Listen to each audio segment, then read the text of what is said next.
बढ़ाई गई सुरक्षा, प्रदर्शनकारियों ने टायर जलाकर जताया विरोध।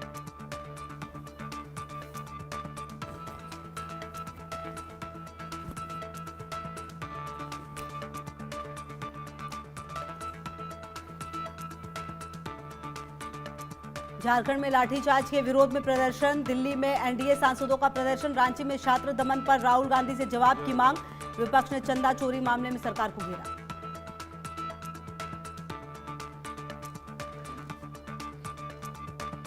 राम मंदिर के सीईओ पद के लिए आज से इंटरव्यू, पीएफसी सभागार में चयन समिति लेगी इंटरव्यू। 5300 से ज्यादा आवेदन में 18 उम्मीदवार शॉर्टलिस्ट, 2 सितंबर को अंतिम चयन का हो सकता है ऐलान।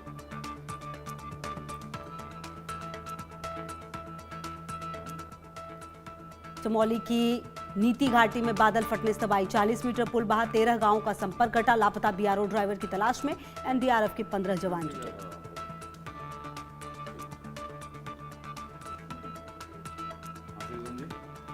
कोलंबिया में 7.4 तीव्रता का भूकंप, मरने वालों की संख्या 132 पहुंची, सैकड़ों इमारतें क्षतिग्रस्त, कई ढही, मलबे में फंसे लोगों की तलाश तेज।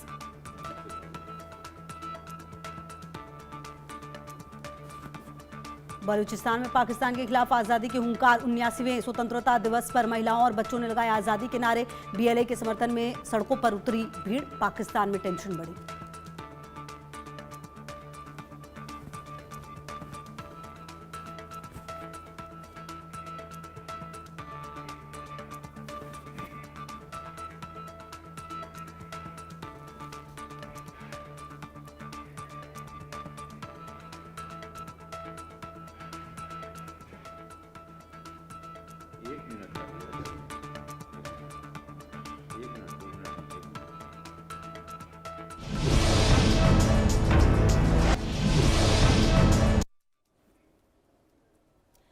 नमस्कार, आपके साथ हूं मैं खुशबू मनोरमा मिश्रा और आप देख रहे हैं इंडिया न्यूज पर हमारा बेहद खास कार्यक्रम हेडलाइंस के पीछे।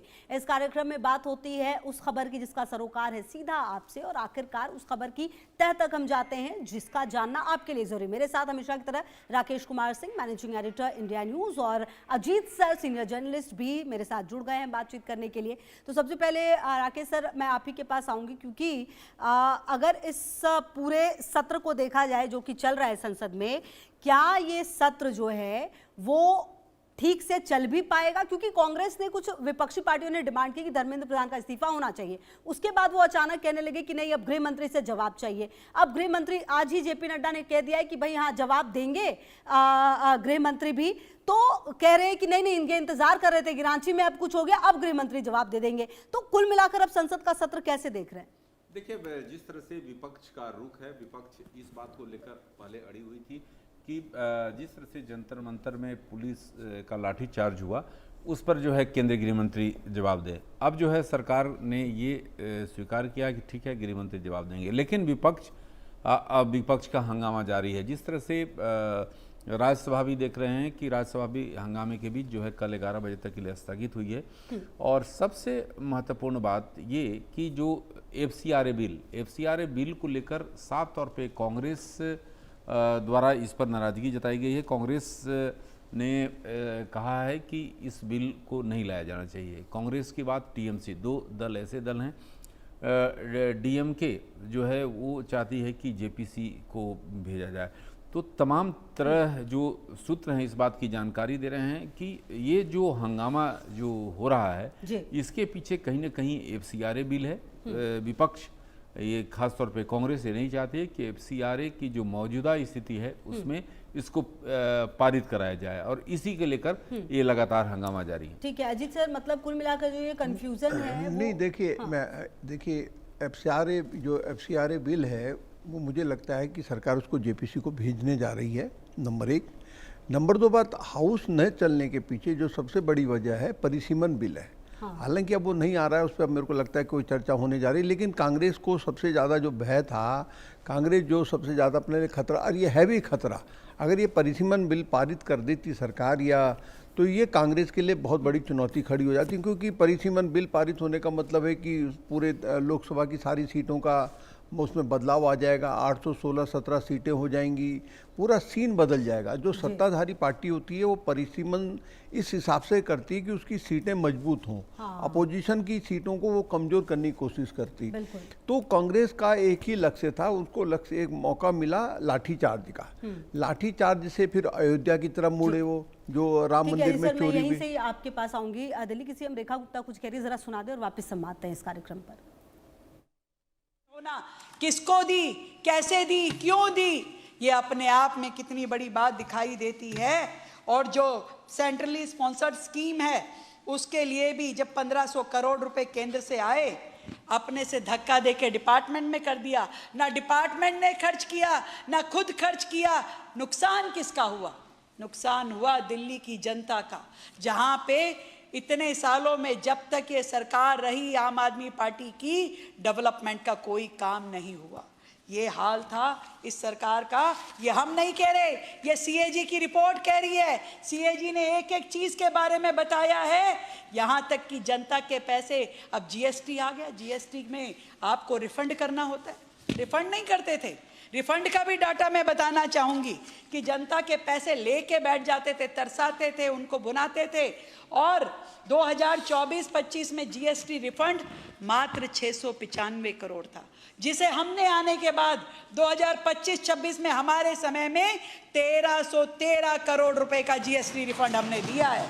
और अभी तो अगर मैं 26-27 की बात करूं, अभी तो आधा साल गया है, हम 550 करोड़ रुपए का जीएसटी रिफंड कर चुके हैं अभी तक। जनता का पैसा समयबद्ध तरीके से जनता तक पहुंच जाए, ऐसी हमारी कोशिश रहती है। ऐसे ही जो योजना पे बजट लगा देते थे तो उसका यूटिलाइजेशन सर्टिफिकेट नहीं देते थे। क्यों? यूटिलाइजेशन सर्टिफिकेट में सारी डिटेल लिखनी पड़ेगी, कब खर्च किया, कैसे किया, सही तरीके से हुआ कि नहीं हुआ, जैम पे हुआ कि क्या हुआ।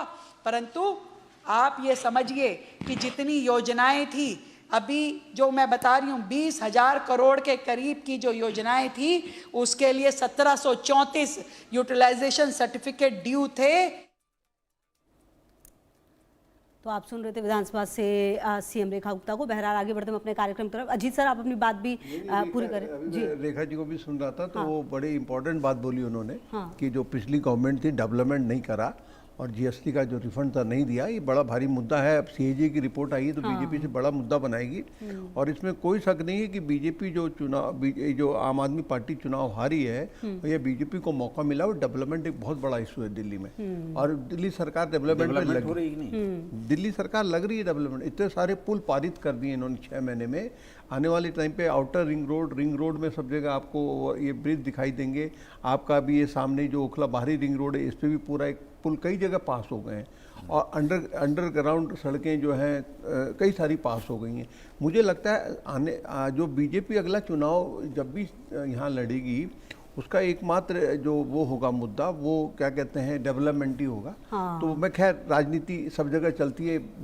बीजेपी को मौका मिला, जहाँ झुकी वहाँ घर, उसको लेकर बड़ा नाराजगी है गरीब वर्ग में। नहीं, देखिए यार, आप बताइए ना, पुल के नीचे आपने लोगों को बसा दिया, आप फुटपाथ पे लोगों को बसा दिया, फुटपाथ चलने के लिए नहीं बचे। ये पब्लिक में देखिए, खड़ंजा नाली, ये बड़ा इंपॉर्टेंट मुद्दा है। आप टैक्स दे रहे हैं, दिल्ली में आप एक अच्छी सोसाइटी में रह रहे हैं, लेकिन घर से बाहर निकलते ही आपको पता चला फुटपाथ नहीं है, सड़कें ठीक नहीं हो रही, सड़कों का डेवलपमेंट नहीं हुआ इतने सालों में, सड़कें नहीं बनी ढंग से। हाँ, लेकिन सबसे महत्वपूर्ण बात यह है खुशबू की जिस तरह से संसद में जो हंगामे और सरकार से भी अभी मैं देख रहा था, एक मंत्री को मैंने मैसेज किया था, उनके जवाब आया, तो सरकार की ओर से भी एक कोशिश हो रहा है कि आपने डीएमके, टीएमसी और बीजू जनता दल ये चाहते हैं कि जेपीसी भेजा, और सरकार की ओर से भी हमको लगता है जैसा कि जिक्र कर रहे थे, जेपीसी को ही जाएगा। नहीं, कल ये देखिए, हाउस मेरे को लगता है कल उठ जाएगा, मुझे लग रहा है। अब जो हालात परिस्थिति आज हुई है, क्योंकि हंगामा आज, क्योंकि तो देखिए लेकिन जिस सोच के साथ इस सत्र में सरकार आई, वो हो पाया, नहीं हो पाया? नहीं, कुछ नहीं हो पाया। देखिए क्या हो रहा है इसमें, दुखद पहलू क्या है, स्पीकर ने कल जब बीएससी की मीटिंग हुई, वहाँ बहुत भावुक अपील करी कि भाई आप कम से कम प्रश्नकाल चलने दीजिए, हाउस चलने दीजिए, जनता के जुड़े मुद्दे हैं उन पे चर्चा होनी चाहिए। और सबसे बड़ी बात, जब आपकी जो डिमांड थी उसको सरकार ने स्वीकार कर लिया, मान लिया केंद्रीय गृह मंत्री अमित शाह बोलने को तैयार हैं लाठीचार्ज पर, तो फिर आप गतिरोध किस बात का। लेकिन कांग्रेस को ये पता था कि अगर ये गतिरोध खत्म होता है तो सरकार कहीं ना कहीं परिसीमन बिल के लिए माहौल तैयार कर लेगी। और कांग्रेस किसी कीमत पे नहीं चाहेगी कि परिसीमन बिल, कांग्रेस चाहती है परिसीमन अगर हो तो जो नई जातीय जनगणना होगी उसको आधार बनाकर हो और फिर अब 2034 के इलेक्शन में उसको लागू करें।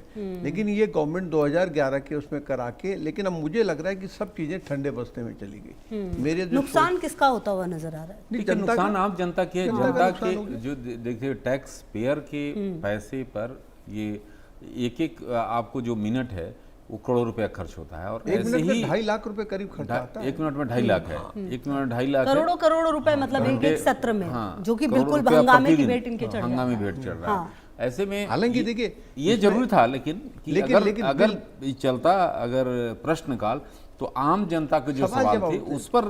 लेकिन देखिए राकेश जी, कितना दुर्भाग्य है, 18वीं लोकसभा के गठन से लेके अब तक सारे अधिकांश 75%, 80-90% बिल हंगामे में पारित करा रही है सरकार। फेलियर किसका है? क्योंकि सर पहले कहते थे कि देखिए संसद चलाना सरकार की जिम्मेदारी है, नहीं, लेकिन सरकार विपक्ष की भी तो आप है देखिए, जिम्मेदारी। क्या है कि कांग्रेस पार्टी को लगता है कि हम लोग को पिछली बार जो 100 सीटें मिल गई हैं, उनकी एक स्ट्रैटेजी है विरोध के लिए विरोध की, मुझे जो लगता है उससे नुकसान जनता का लेकिन हो रहा है। इससे बिल- मुझे लगता है लेकिन राकेश सर, सरकार का जनता तो के बीच में सरकार भी तो को एक कोई मैसेज नुकसान जाता नहीं हो रहा। सरकार तुमने बिल पारित करा जो ही अपने नहीं। बिल उनको लेके आने हैं वो तो आ ही रही है, ध्वनि मत से ही सरकार- सही। तो सर इससे तो कहीं ना कहीं जनता का नुकसान है और कांग्रेस शायद इस बात को नहीं समझ पा रही है कि अगर उसे अच्छा परफॉर्म करना है तो इन चीजों में भी जनता देखती है, समझती है, हर चीज नजर पर है आज। देखिए सबसे महत्वपूर्ण सरकार के एजेंडे में जो था खुशबू, वो था कि परिसीमन बिल को पास कराना। और परिसीमन बिल जो है प्रधानमंत्री नरेंद्र मोदी के सबसे टॉप एजेंडे में, और कांग्रेस को ये डर लगती है कि अगर इस बिल को पास अगर सरकार ने करा दी तो उनके लिए खतरे की घंटी है। जबकि अगर आप महिलाओं के लिए आप बात, क्योंकि आधी आबादी की बात, आधी आबादी को 33% आरक्षण की बात अगर की जा रही है तो उसको पॉजिटिव सोच के साथ आना चाहिए। लेकिन अब कांग्रेस को लगती है कि नहीं, इसका जो है बीजेपी सरकार फायदा ले जाएगी और ये संवैधानिक बिल है, तो ऐसे में अगर हाउस ऑर्डर नहीं रहेगा तो इस पास कराना सरकार के लिए मुश्किल है, नहीं हो सकता। तो इसीलिए कांग्रेस लगातार हंगामा कर रही है, और नहीं तो हंगामे के बीच भी अगर ये साधारण बिल रहता तो पास हो जाता। लेकिन सरकार भी मुझे लग रहा है कि पूरी मजबूती के साथ 360 की संख्या जुटा रही है। वो नहीं चाह रही है कि कोई सी भी चूक हो जाए। चूक हो जाए, क्योंकि एक बार वो ऑलरेडी 12 साल में पहली बार ऐसा हुआ। ये पिछली बार जो गिर गया था हाउस में बिल, 12 सालों में। तो अब सरकार का चाहे डीएमके हो, शरद पवार की पार्टी एनसीपी हो, अब मेरी खबर, आज की खबर जो ताज़ा खबर है, आज की ताज़ा खबर हेडलाइन के पीछे, हेडलाइन के पीछे की ताज़ा खबर ये है कि शायद प्रधानमंत्री मोदी अब सब कुछ टाल देंगे। मतलब पहले बीच में चर्चा थी कि हो सकता है कि एक सत्र बुलाया जाएगा बीच में परिसीमन, लेकिन मुझे अब ये खबर है कि शायद सब कुछ अब चुनाव बाद, 5 राज्यों की चुनाव बाद, अब कल के बाद शायद लाल किले के प्राचीर का जो इम्पोर्टेंट भाषण होगा प्राइम मिनिस्टर 15 अगस्त का, उसमें कई सारे एजेंडे सेट करेंगे 5 स्टेट के लिए। पिछले 15 अगस्त को उन्होंने घुसपैठ सेट करा था बिहार बंगाल के लिए, वो हिट हो गया। अब ये 5 राज्यों के लिए करेंगे। हाँ, बीजेपी की राष्ट्रीय कार्यकारिणी, ये नई टीम की संभावना है कि उसको 15 अगस्त से पहले आ जाएगा, आ सकती है। लेकिन अब कैबिनेट, परिसीमन, तमाम बिल, मुझे लग रहा है कि प्रधानमंत्री मोदी अब 5 राज्यों पर फोकस करेंगे और कोशिश होगी कि इस बार पंजाब में चमत्कार किया जाए और 5 राज्यों पर अपनी तो क्या लगता है जिस तरह से सबसे महत्वपूर्ण बात है कि सुखबीर बादल से प्रधानमंत्री मीटिंग की मुलाकात, अकाली अगर दोनों अगर गठबंधन होती है शिरोमणि अकाली दल बादल से, तो हमको लगता है कि बीजेपी वैसी स्थिति में वहां पर रहेगी। हमको लगता है देखो, कि एक महत्वपूर्ण चुनौती के रूप में अभी मेरी नज़र इस पे नहीं है। मेरी नज़र ये है कि कांग्रेस में टूट कब होगी। अच्छा। चरणजीत सिंह चन्नी अभी बिल्कुल राजी नहीं हो रहे हैं। तमाम 2-3 नेताओं के बारे में शक है, तो देखना पड़ेगा कि अगर सरकार वहाँ पर टूट होती है तो अकाली कांग्रेस से टूटने जो लोग आएंगे वो, प्लस बीजेपी का गठबंधन शायद बनेगा और उस गठबंधन में तब सरकार होगी। तो नुकसान होता हुआ कांग्रेस को दिख रहा है आपको पंजाब में, बिहार नहीं नहीं अगर बिहार टूट होती है तो, है जो टूट होती है। नहीं नहीं, कांग्रेस को तो नुकसान होगा ही, हम्म, कांग्रेस को नुकसान होगा, बीजेपी के लिए। और आम आदमी पार्टी के लिए आम आदमी पार्टी ही के साथ मुकाबला होगा, जिसका भी होगा। त्रिकोणा मुकाबला वहाँ पे मुझे दिख रहा है। तो त्रिकोणीय मुकाबले में तो बीजेपी अकाली ने सरकार चलाई है वहाँ पे, ऐसा नहीं कि नहीं चलाई है, सरकार चलाई है। नहीं तो सत्ताधारी दल है, मुकाबला तो उसी से होना है। हाँ मतलब अब उसमें भी मुझे लगता है कि कितनी टूट होगी, नहीं होगी। लेकिन सर आम आदमी पार्टी दिल्ली में जो हाल हुआ है, अगर आप चुनाव को देखें उसके बाद फर्क क्या पंजाब में भी पड़ता हुआ नजर आ रहा है? देखिए पंजाब से, क्योंकि जो राज्यसभा के जो सांसद गए हैं वो 7 सांसद टूटे हैं, बड़ी बात है। सांसद जो अधिकतर टूटे हैं वहीं से हैं। तो वैसी स्थिति में असर तो तात्कालिक उस समय था। अब ये जिस तरह से अरविंद केजरीवाल एंड कंपनी जिस तरह से ये जरूर कोशिश कर रही है कि उसका प्रभाव कम से कम हो, लेकिन सबसे महत्वपूर्ण बात है कि जो वादे किए गए थे उस समय आप पार्टी सरकार से, अब ये जमीन पर कितना काम हुआ है? क्योंकि ये अगर जो लग रही थी पहले जो स्थिति थी उसमें कांग्रेस एक महत्वपूर्ण चुनौती देती हुई मैंने इसलिए पूछा सर, हाँ, कि कांग्रेस, लेकिन कांग्रेस में जो खेमेबाजी हो गई, जिस तरह से वेडिंग को बनाया गया प्रदेश अध्यक्ष और उनको उसको लेकर नहीं, उनका कार्यकाल पिछले पूरा साल होने हो चुका था कायदे से। हर राज्य में कांग्रेस बट जरूर जाती है। कांग्रेस सबसे बड़ी में दिक्कत कांग्रेस के साथ शायद ये भी कांग्रेस है। यही तो कर रही है कि वो नहीं, देखिए कांग्रेस अब इसमें भी फंस गई है। उधर झारखंड के मुद्दे को लेकर आज जिस तरीके से आप प्रियंका जंतर गांधी, मंतर में आप इतना विरोध किया, आपने मार्च किया, और देखिए आप वहां पर सरकार में सहयोगी आज हैं। आज मिल जो पा रहे हैं पार्लियामेंट ना। का नजारा देखा नहीं, प्रियंका गांधी को घेर लिया एनडीए के सांसदों ने कि भाई आप वहां क्यों नहीं जा रहे हैं। तो मेरा कहने का मतलब कि अभी देखिए राहुल गांधी की जो ये छात्रों दो तरफा बात नहीं हो सकती ना। स्टूडेंट को लेकर भी सर सियासत है। अभी तो देखना, अभी आप तेलंगाना कर्नाटक में भी देखेंगे ये आंदोलन जल्दी।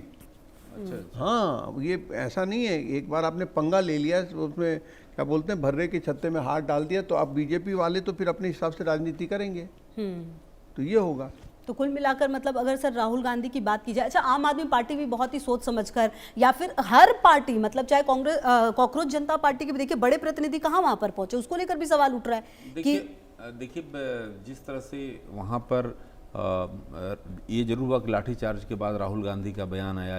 राहुल गांधी ये जानते हैं कि इसका असर सीधे उन पर पड़ने वाला है, लेकिन क्योंकि आप सरकार में सहयोगी हैं, सरकार में शामिल हैं, सरकार तो शामिल हैं, हाँ, और आप जो है उनके अभी देख रहा था इरफान अंसारी उनके स्वास्थ्य मंत्री हैं, कांग्रेस कोटे से मंत्री हैं, तो उन्होंने बड़ा बयान दिया है। तो वो कहा कि देखिए उन्होंने दूसरा ट्विस्ट दे दिया, कहा कि एक आदिवासी मुख्यमंत्री पर हमला होने वाला था। बताइए, अरे छात्र हमला करने वाले हैं?